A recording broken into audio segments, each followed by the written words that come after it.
ഞങ്ങളെല്ലാവരും കൂടെ ഒന്ന് ലുലുവിലേക്ക് നടക്കാൻ ഇറങ്ങിയതാണ്. ഇന്നത്തെ കാലാവസ്ഥ നല്ലൊരു കാലാവസ്ഥയാണ്. ഇവിടെ ഇപ്പം ഭയങ്കര ഹ്യൂമിഡിറ്റിയാണ്.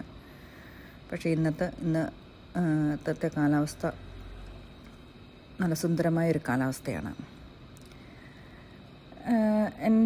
ഞാനൊരു പറയാൻ ഉദ്ദേശിച്ച ഒരു കാര്യമെന്ന് പറഞ്ഞാൽ, എൻ്റെ ലൈഫിൽ ഞാൻ കുറേയെങ്കിലും പിടിച്ചു നിൽക്കുന്നത് മറ്റുള്ളവരൊരു പ്രാർത്ഥനയാണ്.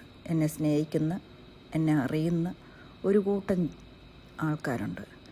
അവരുടെ ഒരു പ്രാർത്ഥനയുടെ ബലം എന്ന് പറഞ്ഞു കഴിഞ്ഞാൽ, ആ ബലമാണ് എന്നെ ഈ ഒരു സിറ്റുവേഷനിൽ എന്നെ ഇങ്ങനെ പിടിച്ചു നിർത്തുന്നത്. ഞാൻ പ്രാർത്ഥിക്കും, എന്നിരുന്നാൽ അതിനൊരു കണ്ടിന്യൂസ് പ്രയറൊന്നുമില്ല, കണ്ടിന്യൂസ് ആയിട്ടുള്ളതൊന്നുമില്ല.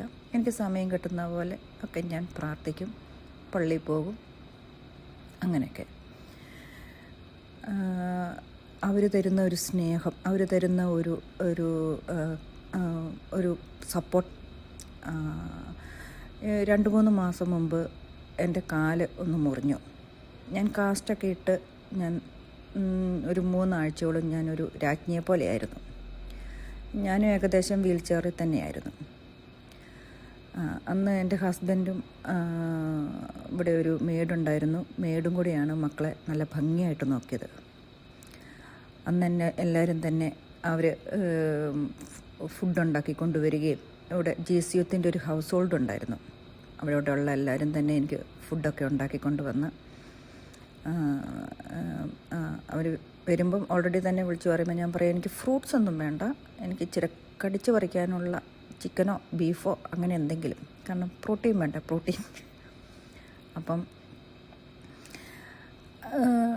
നമ്മളെ സ്നേഹിക്കുന്ന, നമ്മളെ അറിയുന്ന, നമ്മളെ സപ്പോർട്ട് ചെയ്യുന്ന കുറേ ആൾക്കാരുണ്ട്. അവരുടെ ആ സ്നേഹവും കരുതലും പ്രാർത്ഥനയും എനിക്ക് ഒത്തിരി ബലം തരുന്നുണ്ട്. അതുപോലെ തന്നെ നമ്മുടെ ജീവിതത്തിന് ഒന്ന് തിരിഞ്ഞു നോക്കിക്കുക. നമ്മളുടെ ഒരു ജീവിതത്തിലെ ഒരു വഴക്ക്, നമ്മൾ ജീവിത പങ്കാളിയായിട്ടോ മക്കളായിട്ടോ അല്ല നമ്മുടെ ഫ്രണ്ട്സായിട്ടോ ഒക്കെ ഒന്ന് വഴക്കുണ്ടാക്കി കഴിഞ്ഞാൽ, ആ സമയത്തെ ഭയങ്കര സ്ട്രെസ്സായിരിക്കും. പക്ഷേ അതെല്ലാം കഴിഞ്ഞ് നമ്മളൊരു 2 ആഴ്ച കഴിഞ്ഞ് നമ്മൾ ഈ ഒരു കാര്യം നമ്മുടെ ഫ്രണ്ട്സിനോട് ഒന്ന് ഷെയർ ചെയ്ത് നോക്കിക്കേ.